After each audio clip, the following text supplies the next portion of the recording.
Buenos días, hermanos, Dios los bendiga. Padre,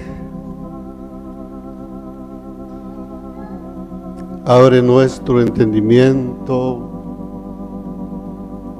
que podamos comprender, Señor, que lo que sale de nuestra boca debe ser tu alabanza, no la nuestra, Señor. Pero te rogamos, Padre, te suplicamos, clamamos a ti, que pongas tu alabanza en nuestro corazón, que pongas tu cántico nuevo en nuestra boca. Señor, solamente de esa manera llegaremos a agradar tu corazón.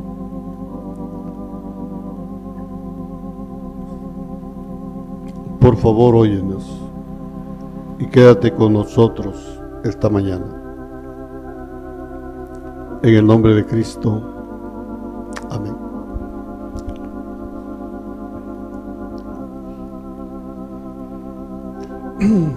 Quiero invitarlos a Mateo 28,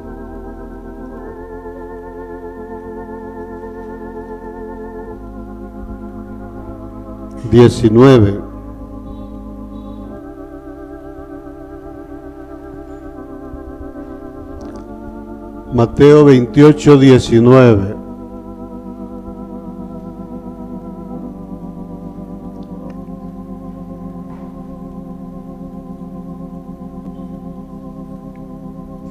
Dice: id y haced discípulos. No dice id y predicad. Dice id y haced discípulos. Y para que alguien pueda hacer discípulos, para que alguien pueda discipular a otros, primero tiene que ser maestro.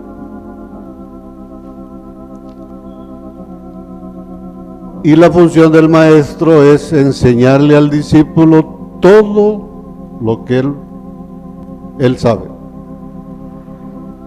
Y ese proceso va a completarse hasta que el discípulo sepa lo mismo que el maestro. Con ese pensamiento vamos a Hebreos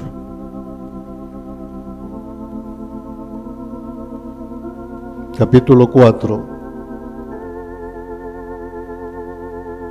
O sea que lo que vamos a tratar de hacer esta mañana es enseñarles algo, y que ustedes lo puedan ir viendo de la Escritura. Yo solo voy a hacer referencia a lo que el Señor dice. La carta de amor de nuestro Dios para con nosotros tiene el inconveniente de que no está escrito por temas. Cuando usted quiere estudiar un tema, quiere saber algo, tiene que recorrer toda la Escritura para saber sobre ese tema, cualquier tema que sea. Cuando uno estudia la Escritura se da cuenta de que varios pasajes, varios pensamientos se repiten, no una, sino que hasta varias veces. Este libro podría reducirse quizás a menos de la mitad del grosor que esta Biblia tiene. Podría ser, si no repitiera nada, pero lo repite. Por ejemplo, el viaje de Israel lo repite por todos lados. Entonces uno pudiera hasta reducirse el volumen de la escritura, ¿no?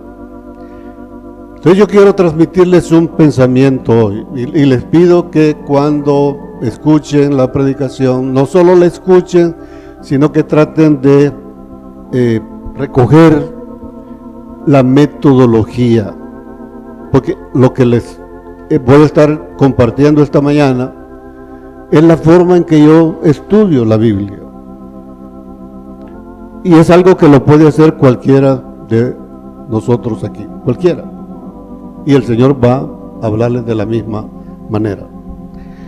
Entonces, con el pensamiento de que es un discipulado, pongámonos como alumnos, no solo oidores, sino que alumnos dispuestos, discípulos dispuestos a comprometernos con lo que estamos oyendo. Hebreos 4:16.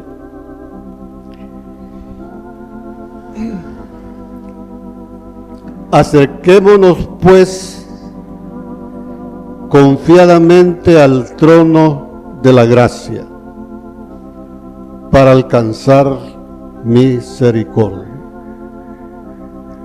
¿Qué significa eso? Que si yo no me acerco, puedo estarle pidiendo a Dios misericordia y no va a haber misericordia.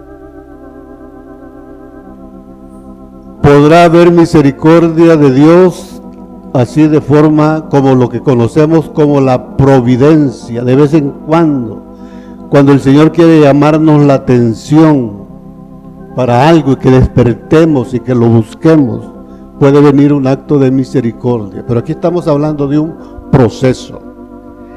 Él pide que nos acerquemos al trono de la gracia. ¿Qué es eso? El lugar santísimo. Ahí, siguiendo en Hebreos capítulo 6,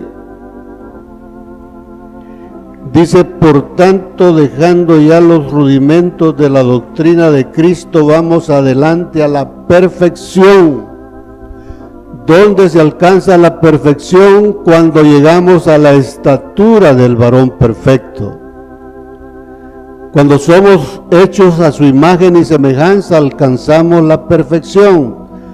Pero no vamos a llegar a ser perfectos si no dejamos los rudimentos de la doctrina de Cristo. Entonces significa que tenemos que seguir estudiando, aprendiendo, que no nos conformemos con lo que sabemos, sino que vayamos adelante.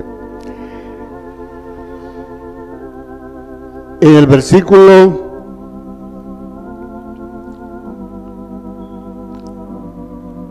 6:18 dice: para que por dos cosas inmutables en las cuales es imposible que Dios mienta, tengamos un fortísimo consuelo los que hemos acudido para agarrarnos. Asirnos es agarrarse, asirnos de la esperanza. ¿Cuál es la esperanza? Cristo en nosotros, Cristo en vosotros, la esperanza de gloria. Entonces la idea es que nos agarremos de la esperanza, que es Cristo en nosotros, puesta delante de nosotros, la cual tenemos como segura y firme ancla del alma. O sea, a Dios lo que le interesa es el alma. O sea, usted no esté pensando que el cuerpo se va a agarrar de Cristo, es el alma, nuestra alma se debe agarrar de Cristo. Dice que penetra hasta dentro del velo. Está claro, ¿qué es eso? El lugar santísimo, donde Jesús entró por nosotros como precursor. ¿Qué es lo que quiero dar a entender con esto esta mañana? Si mi alma se agarra de Cristo, que es mi esperanza de gloria, y no me suelto, mi alma no se suelta, si Él entra al lugar santísimo, significa que yo voy a entrar también, porque estoy agarrado de Él, de mi esperanza. Pero esa invitación no es para Laura, no es para la hermana Esperanza, para Alexandra, para la hermana Hilda, es para todos. Si cada uno de nosotros, nuestra alma se agarra de esa esperanza, Él ya entró. Si estamos agarrados de esa esperanza, también nosotros vamos a entrar como sumo sacerdote. Versículo 10, 22. En el 19, Cristo está entrando. Dice, así que hermanos, teniendo libertad para entrar en el lugar santísimo por la sangre de Jesucristo, por el camino nuevo que Él nos abrió. O sea, Él entró primero como precursor. Ahora nos pide a todos, no solo al pastor, a todos, acerquémonos con corazón sincero. Ahí es donde viene ya el problema. ¿Cómo está nuestro corazón? Vamos a acercarnos con corazón sincero, en plena certidumbre de fe, sin ninguna duda. Purificados los corazones de mala conciencia y lavados los cuerpos con agua pura. Fíjense qué contraste. Allá en 4:16 dice, acerquémonos confiadamente al trono de la gracia. Eso da la impresión de que podemos entrar de un solo. Pero por eso aquí en el 10 nos dice, ¿cómo podemos acercarnos? Si tenemos esas cosas, si tenemos un corazón puro, si hemos sido lavados con agua y con sangre, si hemos purificado nuestros corazones, entonces sí podemos entrar confiadamente. Y luego en el 12, 22, sino que os habéis acercado al monte de Sión. Sión es el equivalente, es una figura del lugar santísimo. Sino que aquí la idea que quiere dar el apóstol Pablo es que estamos ya entrando. Allá nos está invitando y ahora se está entrando. Sino que os habéis acercado al monte de Sión, a la ciudad del Dios vivo, Jerusalén la celestial, la compañía de muchos millares de ángeles. Entonces, hermanos, la invitación es para cada uno de nosotros. Y mi lucha, mi oración constante es, Señor, que no seamos solo oidores. Hay requisitos. Y es importante que comencemos a reflexionar cada uno y que entendamos que si no llenamos los requisitos no avanzamos. Con ese pensamiento vamos a Hebreos 8. Lo que estoy haciendo es queriendo terminar de enseñar la última etapa de la caminata de un cristiano. Hebreos 8. Porque reprendiéndolos dice, he aquí vienen días. Hermanos, esos días a lo que refiere aquí están a las puertas.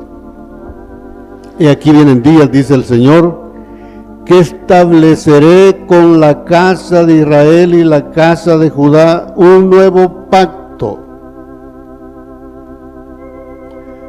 Y todo el mundo entiende, por falta de escudriñar la Escritura, que nosotros ya somos la casa de Israel. Hay que edificar primero la casa. Esa casa está caída. hay que reedificar la casa, porque Él va a hacer pacto con la casa de Israel. Sión, su tabernáculo. Y perdonen, hermanos, pero no somos casa todavía. Es necesario que la edifiquemos, que esta congregación, este pequeño remanente sea una casa para el Señor. Y entonces Él va a hacer un nuevo pacto con nosotros. 8:13. Al decir nuevo pacto, ha dado por viejo al primero. Entonces vemos que hay dos pactos. Entonces a Dios lo que le interesa es el nuevo pacto.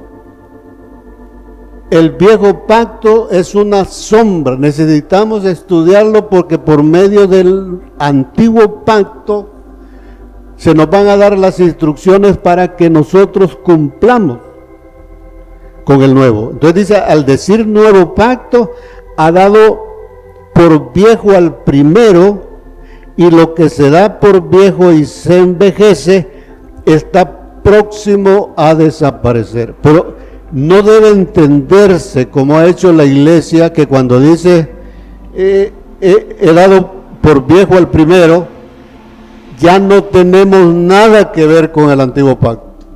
No. Ahí dice, y lo que se envejece está próximo a desaparecer. Cuando el tiempo de Dios se ha cumplido en mi vida, entonces ya no necesito el antiguo pacto, porque la obra se completó. Esa es la idea que debemos de rescatarnos. Ahora vamos a leer el 9:1 y del 6 al 10. Ahora bien, aún el primer pacto, hemos hablado de esto varias veces, aún el primer pacto, el contexto es el nuevo pacto, pero dice el apóstol, aún el antiguo pacto tenía ordenanzas de culto y un santuario terrenal. ¿Qué es lo que está diciendo ahí? Él lo explica y dice, porque el tabernáculo, fíjense, el antiguo pacto, él lo resume en la figura del tabernáculo. O sea, si estudiamos el tabernáculo de Moisés, podemos entender el antiguo pacto.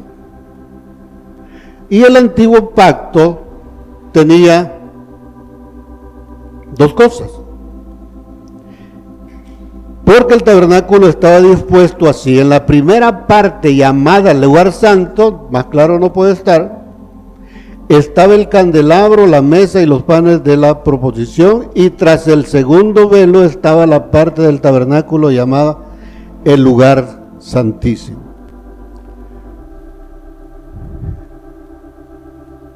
Pero lo importante de acá, fíjate como dice el 1, ahora bien, aún el antiguo, ¿qué quiere decir? Es que el nuevo pacto del que estamos hablando tiene ordenanzas de culto y un santuario terrenal. Tiene un lugar santo y tiene un lugar santísimo. Leamos ahora del 6 al 10. Así dispuestas estas cosas, en la primera parte del tabernáculo, lugar santo, entran los sacerdotes continuamente para cumplir los oficios de culto. En la primera parte, o sea, en el lugar santo, se tienen que hacer oficios de culto. Y dice continuamente.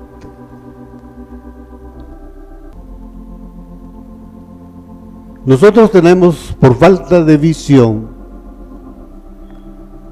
tenemos la tendencia a hacer rutinas. Entonces, si vamos a hacer el sacrificio continuo, entonces nos levantamos en la mañana y tengo que hacer Dios mío, no he orado todavía.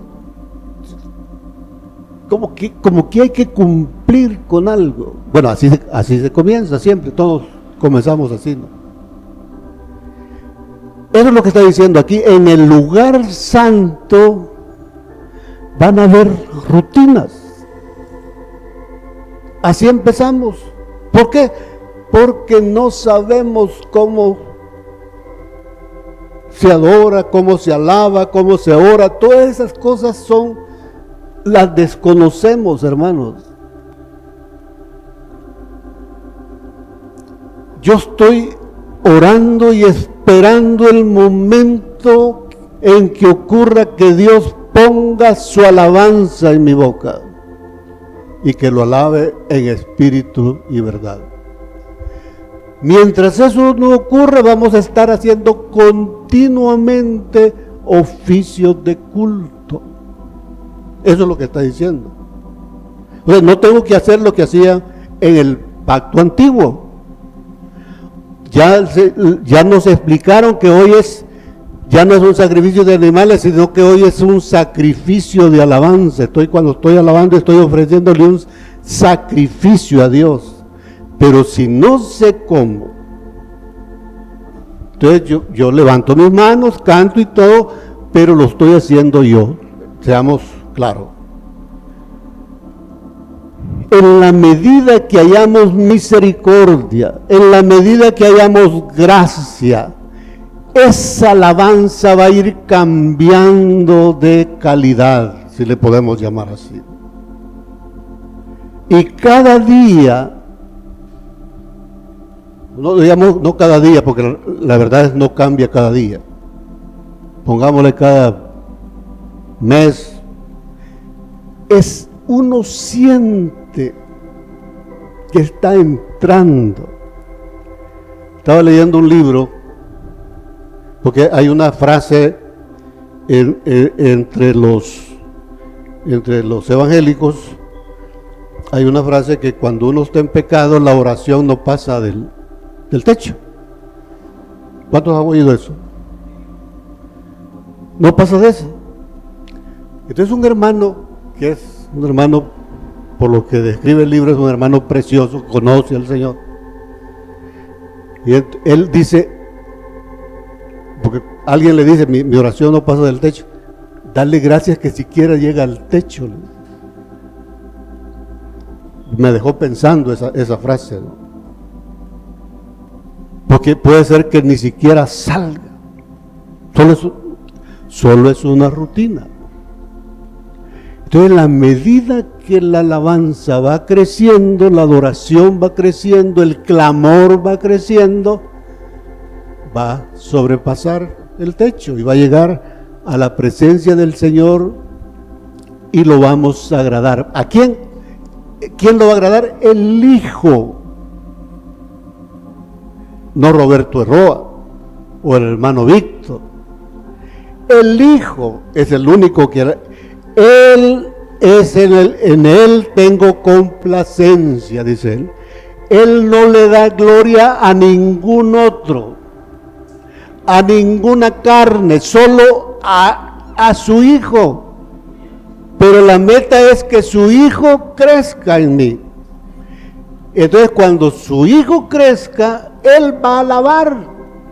Ahí sí va a ser que Dios va a estar poniendo su alabanza, el cántico nuevo, todo el clamor en nosotros. Ahí la cosa va a cambiar, ¿no? Entonces, sigamos leyendo.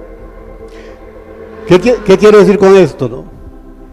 Que no dejemos de hacer nuestras rutinas, si le quiere llamar así. Estudie la Biblia, haga del estudio de la Biblia una rutina, si quiere, de la oración, de la alabanza, el sacrificio continuo. Pero cada vez que lo haga, usted trate de, dice el salmista, poner gloria en tu alabanza. Que sea que se lo estamos dirigiendo a Él, que Él vea nuestro deseo, que vea que nuestra alma está queriendo acercarse al trono de la gracia. Versículo 7. Pero en la segunda parte solo el sumo sacerdote, ¿pueden ver eso? El lugar santísimo pasaba desocupado todo el año. Solo el día de expiación el sumo sacerdote podía entrar con la sangre del animal sacrificado para que todo el pueblo tuviera perdón de pecado. Entonces dice en la segunda parte, solo el sumo sacerdote una vez al año, no sin sangre, la cual ofrece por sí mismo y por los pecados de ignorancia del pueblo, dando el Espíritu Santo a entender con esto que aún no se había manifestado el camino al lugar santísimo, entre tanto que la primera parte del tabernáculo estuviese en pie. Así es la sombra. Ahora viene el versículo 9 y dice, todo eso es símbolo, es una parábola, es una sombra para el tiempo presente. Todo eso que se hacía antes, hermanos, es una sombra para ti.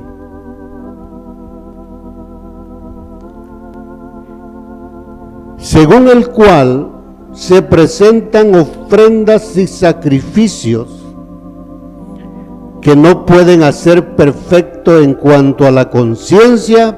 Uno de los requisitos para entrar al lugar santísimo es purificada los corazones de mala conciencia. Entonces dice que en el lugar santo se presentan ofrendas y sacrificios que no pueden hacer perfecto en cuanto a la conciencia al que practica ese culto. Oigan, ya que consiste solo de comidas y bebidas, de diversas abluciones y ordenanzas acerca de la carne impuestas. O sea, Dios nos pide, nos ordena que lo hagamos. ¿Cuándo vamos a dejar de hacerlo? Hasta el tiempo de reformar las cosas. El siguiente versículo dice, pero estando ya presente Cristo, Él va a reformarlo. Mientras esa reforma nos lleva, nosotros estamos haciendo continuamente nuestras ofrendas y sacrificios. Vamos a a Lucas 22.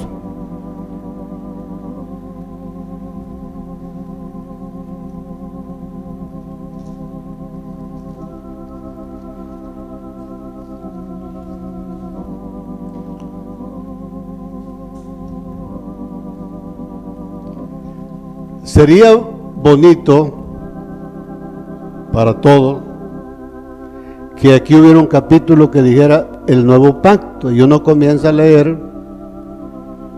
y aprender del nuevo pacto. Pero pueden ver que para entender el nuevo pacto, y si usted quiere entender a plenitud el nuevo pacto, tiene que comenzar con el origen. La promesa que Dios le hizo a Abraham. Ahí comienza el nuevo pacto.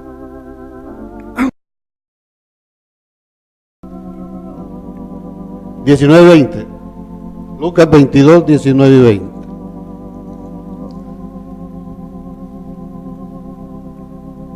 La sombra es comidas y bebidas. Abluciones son lavamientos.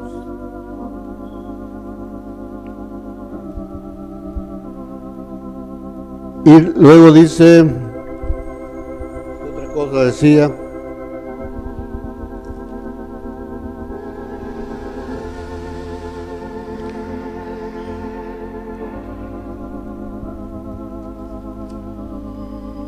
ya que consiste solo de comidas y bebidas, diversas alusiones y ordenanzas acerca de la carne. ¿Cuáles son las ordenanzas de la carne hoy, hermano? A las jovencitas, no se vistan pantalones pegados. Estudien la Biblia.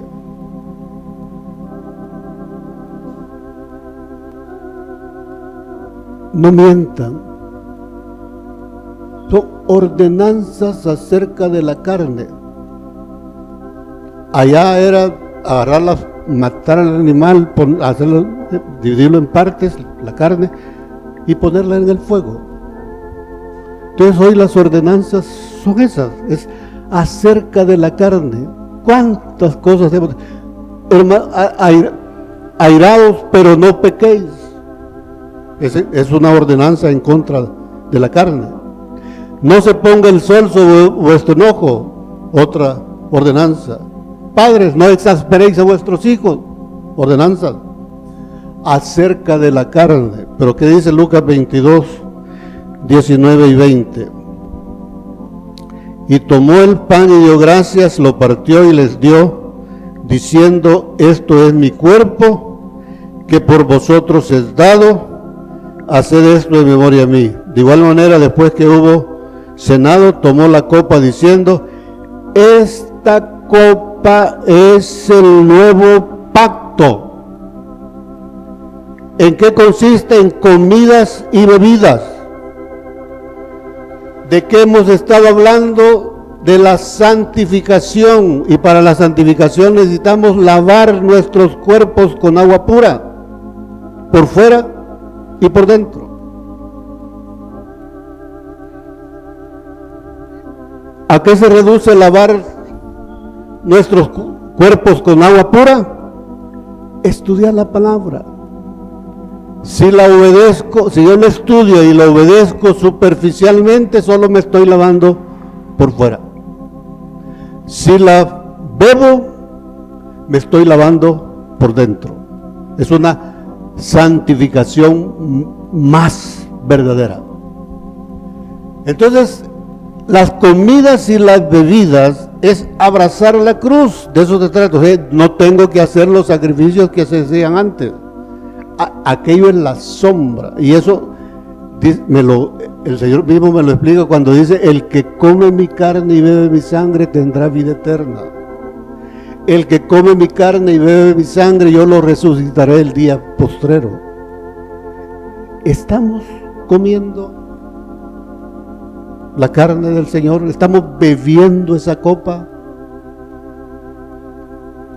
La copa que el Padre me ha dado no la he de beber. Hermanos, no se olviden, Cristo es un cuerpo formado por muchos miembros y cada uno de nosotros puede ser parte de ese cuerpo. Y al ser parte de ese cuerpo hay que hacer exactamente lo mismo que hizo Jesús. De eso se trata. Entonces, la última etapa de la caminata del cristiano, después de haber entrado en un proceso de santidad,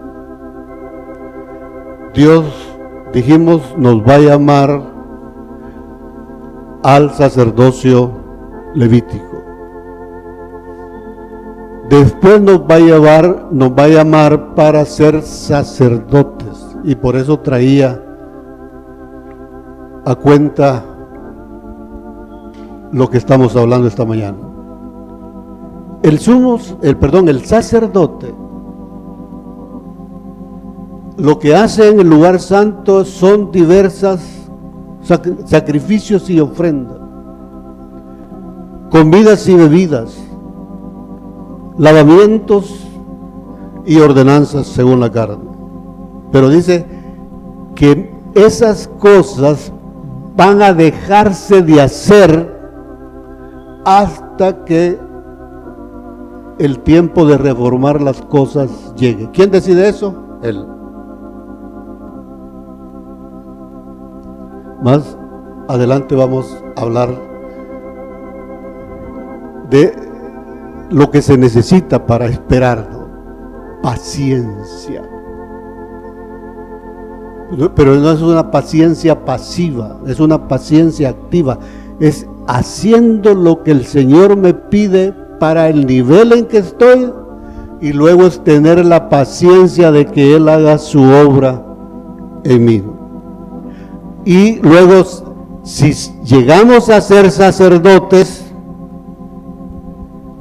algunos de esos sacerdotes van a entrar al lugar santísimo. ¿Cuál es la clave?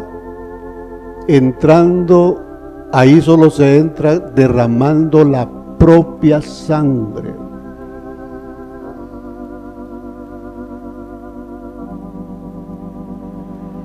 No derramando la sangre de los hermanos. ¿Habéis oído que yo dije que no matarás, no derramarás sangre? Pero yo te digo que con solo que lo aborrezcas ya lo mataste, ya derramaste la sangre de tu hermano, lo mataste. En lugar de matar al hermano, hay que matar lo que somos. Y al derramar nuestra propia sangre, entonces vamos a entrar. ¿Cuál es el problema aquí? Hebreos 9 nos está hablando de los oficios de culto del lugar santo y del lugar santísimo. Para nada, usted solo está hablando del sacerdocio y el sumo sacerdocio. No aparece el sacerdocio levítico.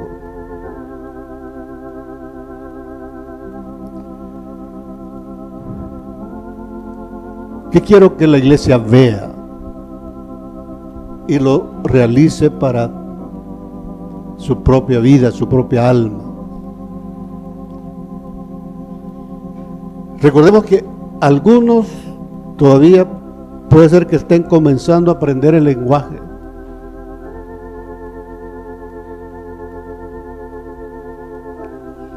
Automáticamente, al ir aprendiendo el lenguaje, dijimos, ¿qué es lo que estoy haciendo yo aquí? Al revisar todas esas figuras, aprendiendo el lenguaje. O sea, yo aprendí el lenguaje y ahora le estoy transmitiendo el mensaje, porque primero aprendí el lenguaje. ¿Qué es la copa? La cruz. ¿Qué son las ordenanzas acerca de la carne? Las cosas que hemos estado diciendo. Entonces, de esa manera, cuando entiendo el lenguaje, entiendo el mensaje. Y al entender el mensaje, yo puedo ver lo que he mencionado. Algunos puede ser que estén aprendiendo el lenguaje, otros aprendiendo a discernir qué es lo bueno y qué es lo malo. Y me consta que algunos que ya fueron llamados a la santidad. Siguiendo ese esquema, yo me atrevería a decir que podríamos estar entrando, hacer el comienzo del sacerdocio levítico. Y quizás el que más funciones hacía el sacerdote levítico. Y las funciones más feas en el tabernáculo.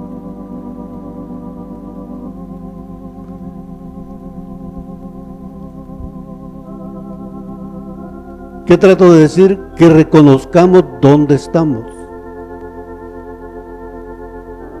Que necesitamos entrar al lugar santo. Y entonces esto que está diciendo Hebreos 9 va a ser real para nuestra vida. Ahora no es real. Sería bueno ahondar, pero no es el estudio, sobre las funciones del sacerdocio levítico y lo que significa ahora eso para nosotros, para que tengamos opción de entrar al lugar santo y ser sacerdote. Les decía que, con esto termino esta parte, que una vez entramos a la santificación, ahí el Señor va a estar haciendo los diferentes llamamientos. Por razones de enseñanza, yo tomé la figura del sacerdocio. Todos salimos de Egipto, y comenzamos la caminata en el desierto, igual. Y Cristo, Moisés, el Cristo, la figura de Cristo para el pueblo de Israel, les fue enseñando cómo se camina la primera etapa.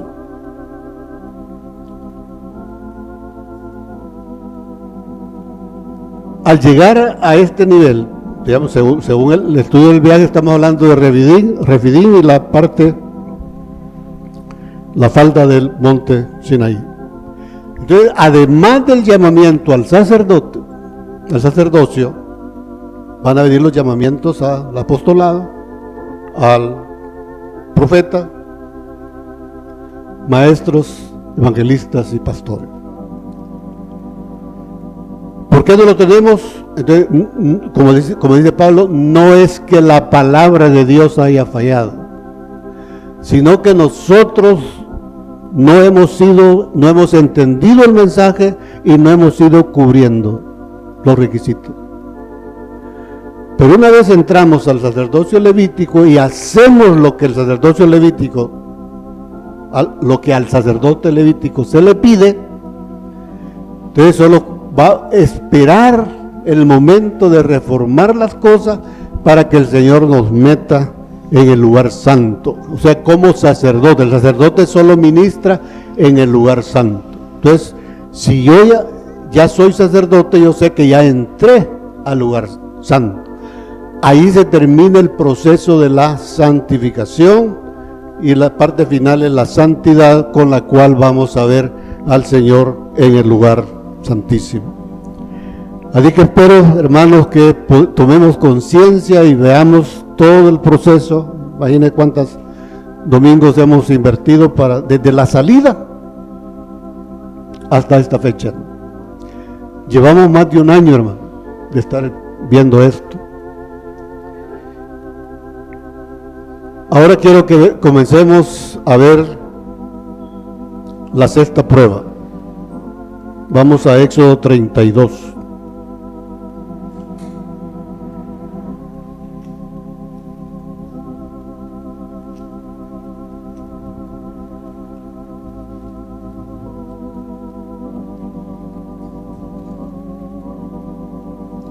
Versículos del 1 al 6. Viendo el pueblo que Moisés tardaba en descender del monte, se acercaron entonces a Aarón y le dijeron: levántate, haznos dioses que vayan delante de nosotros, porque a este Moisés, el varón que nos sacó de la tierra de Egipto, no sabemos qué le haya acontecido. Y Aarón les dijo: apartad los zarcillos de oro que están en las orejas de vuestras mujeres y vuestros hijos y vuestras hijas, y traédmelos. Son las cosas que les dieron los egipcios. Entonces todo el pueblo apartó los zarcillos de oro que tenían en sus orejas y los trajeron a Aarón. Y él los tomó de las manos de ellos y les dio forma con buril e hizo de ello un becerro de fundición. Y entonces dijeron: Israel, estos son tus dioses que te sacaron de la tierra de Egipto.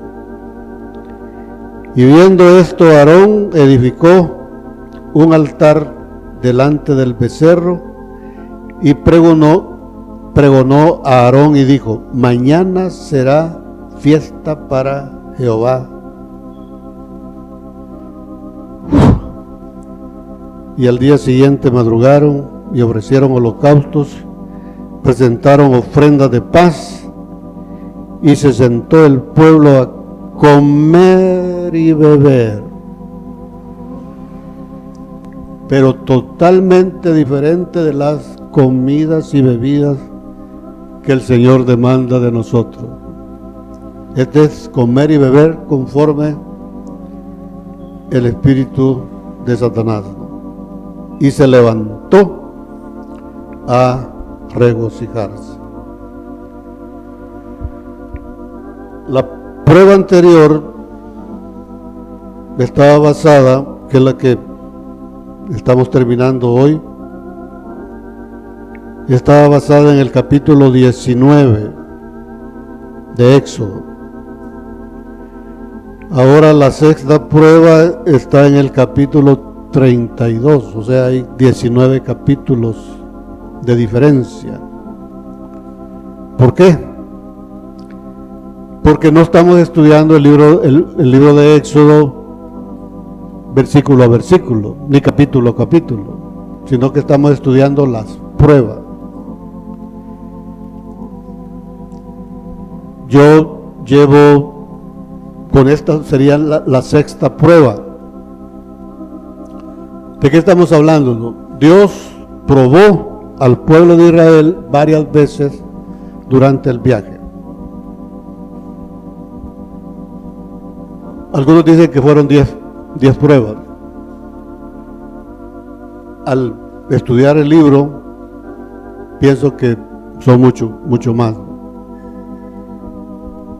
O sea, Dios probando al pueblo, sometiéndolo a algún tipo de dificultad con el propósito de avanzar en el viaje. O sea, la intención de Dios siempre iba en ese sentido. Entonces, estamos estudiando el libro de Éxodo en función de las pruebas, de esa forma. Y la esperanza es que cada uno de ustedes lo pueda estudiar después. En los boletines estamos detallando también todo esto que estamos hablando aquí, va bastante detallado en los boletines. Pero usted puede estudiar el libro de Éxodo versículo a versículo. Puede estudiarlo no por las pruebas, sino por las tentaciones. O sea, el pueblo tentó a Dios. Ahí se dice 10 veces. Entonces uno puede estudiar el libro de Éxodo viendo las tentaciones del pueblo para Dios. Puede estudiar el libro de Éxodo viendo las maravillas, los milagros, las cosas extraordinarias que Dios hizo. Usted, como usted quiera. Fíjense, si uno ve todos esos detalles, si uno estudiara todos esos detalles, yo creo que no nos alcanzaría la vida para estudiar solo el libro de Éxodo. Viéndolo de todo. Hay los sacrificios, las ofrendas, el sacerdocio.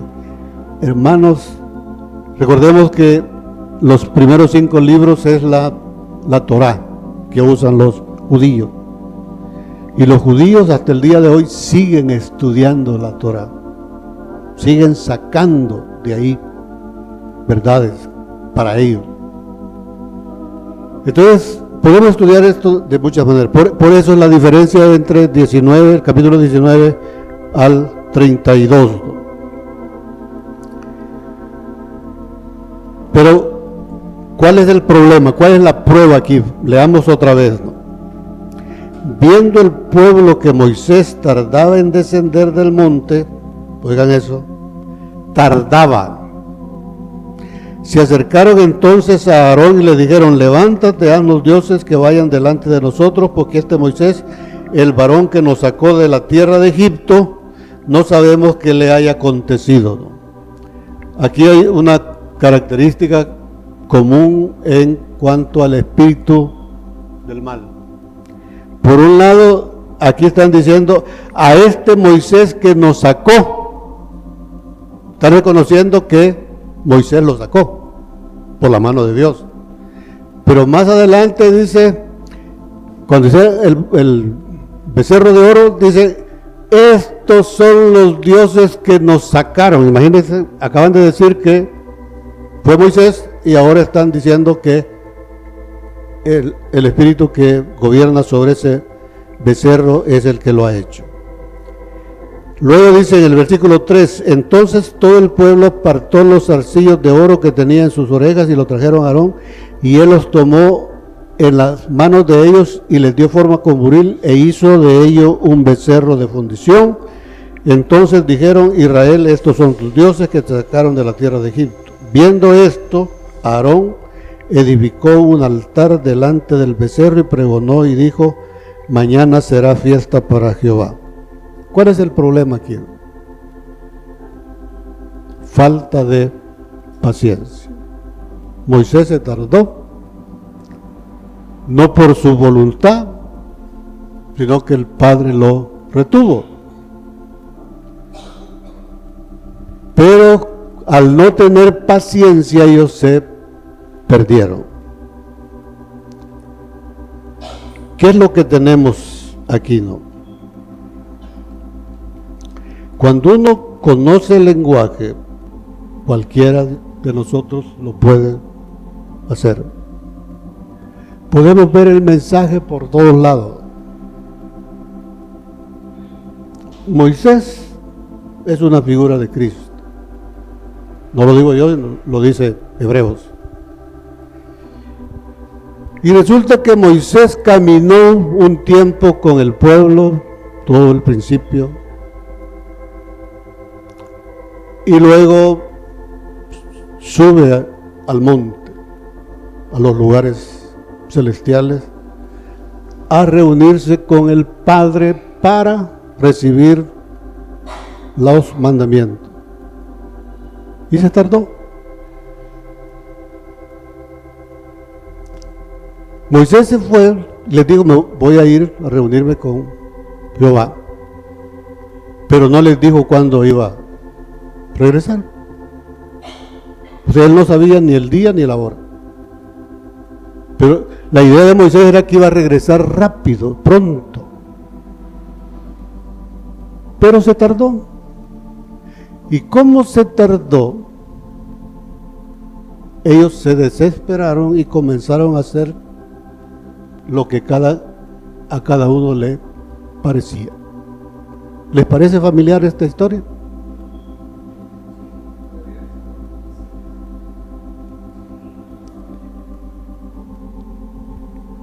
Hermanos, el Señor vino y caminó con nosotros un tiempo,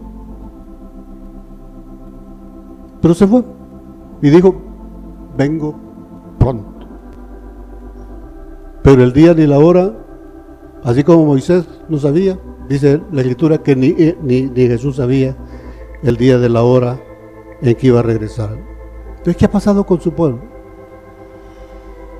Se desesperó. Y hemos perdido el primer amor. Porque eso es lo que pasó ahí. El pueblo de Israel perdió el primer amor y se desviaron. Se buscaron un nuevo líder, se apartaron del camino. Y fíjense, usaron las riquezas que Dios les había dado para construir una religión.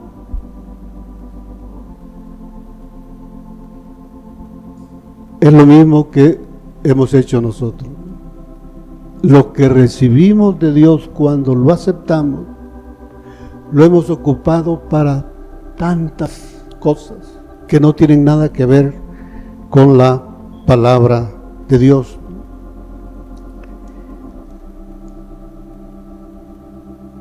Hermanos, ese principio,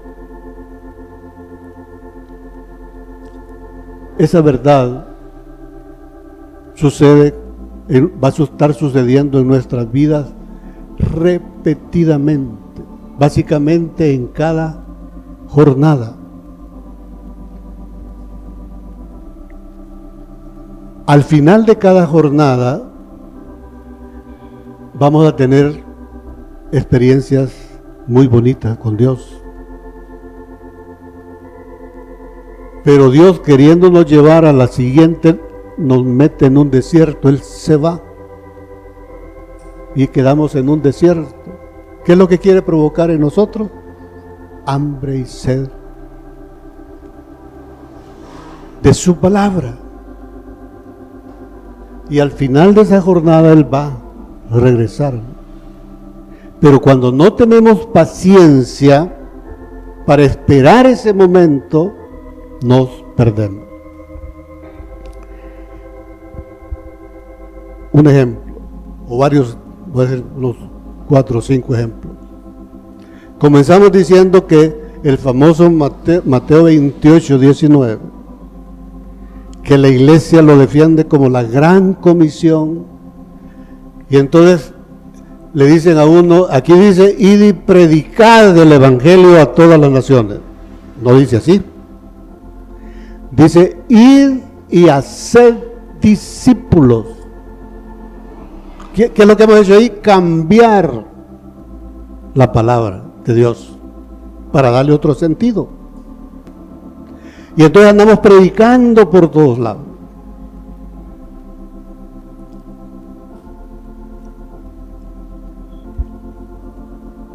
Lo que decíamos, creo que el domingo anterior, o el domingo anterior que me tocó a mí. La Biblia dice que hay ministerios, y efectivamente hay 5 ministerios, nada más. Pero como la iglesia no tiene los ministerios, se los inventa.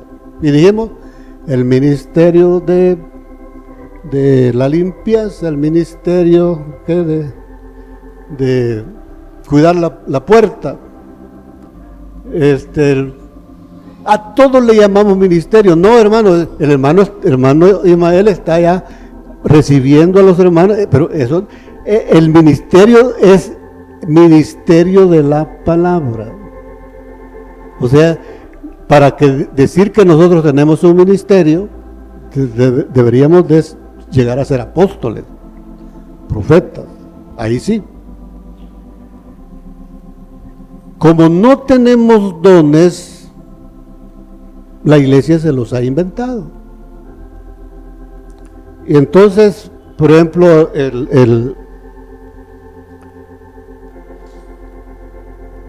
aparece alguien temblando en la congregación, y entonces dice, es que está lleno del Espíritu Santo. Se desmaya, a veces no solo uno, sino que son varios, ¿verdad? Entonces el sueño o el reposo del Espíritu Santo, le buscamos nombres, pero estamos haciendo otra cosa, estamos haciendo becerros, y creemos que estamos adorando a Dios. Por eso es importante repasar el modelo, la sombra, porque esa es la que nos va a guiar por todo el camino. Esas cosas, la risa santa, ¿qué es eso? He visto algunos videos donde todo el culto, estamos hablando de hora y media, se pasa toda la congregación riéndose. ¿Dónde en la Escritura aparece eso?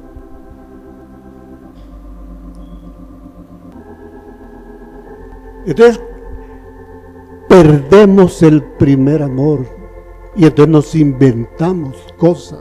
Hermanos, alejémonos de eso, por favor, y estudiemos la palabra para eso, ¿no? Quiero terminar así rápidamente. Vamos a Jueces 1:12.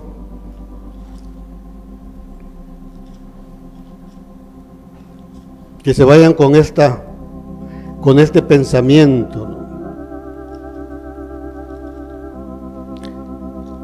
Jueces 1 del 12 al 15. Y dijo Caleb: el que atacare a Kiriat Sefer y la tomare, yo le daré Axa, mi hija, por mujer.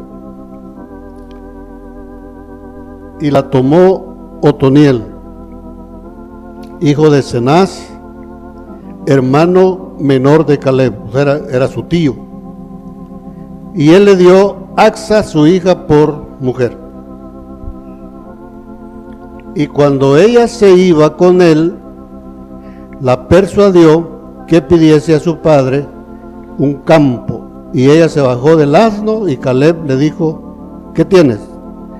Ella entonces le respondió: concédeme un don, puesto que me has dado la tierra del Negev, dame también fuentes de aguas.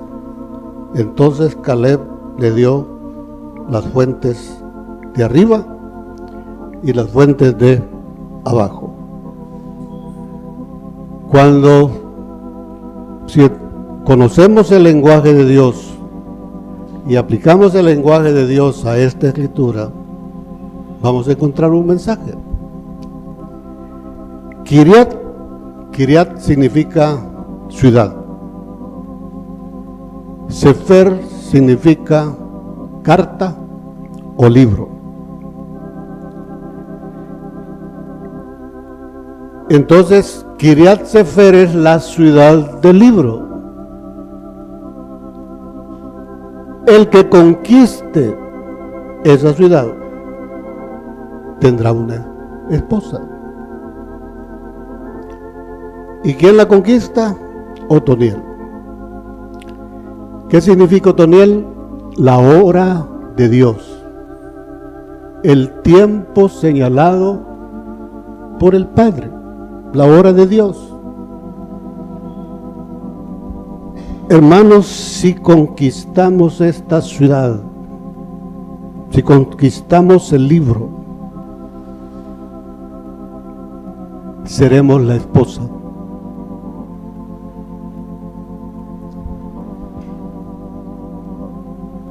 ¿Y qué pide la esposa?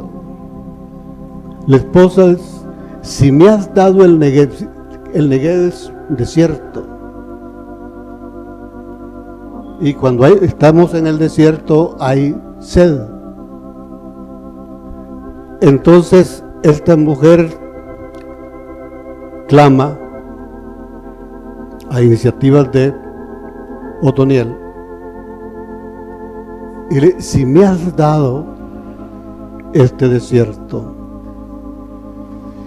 dame las fuentes de agua. Podemos verla. No le pide un vaso de agua, porque eso se termina, un cántaro. Las fuentes. Pero llama la atención que dice que Caleb le dio las fuentes de arriba.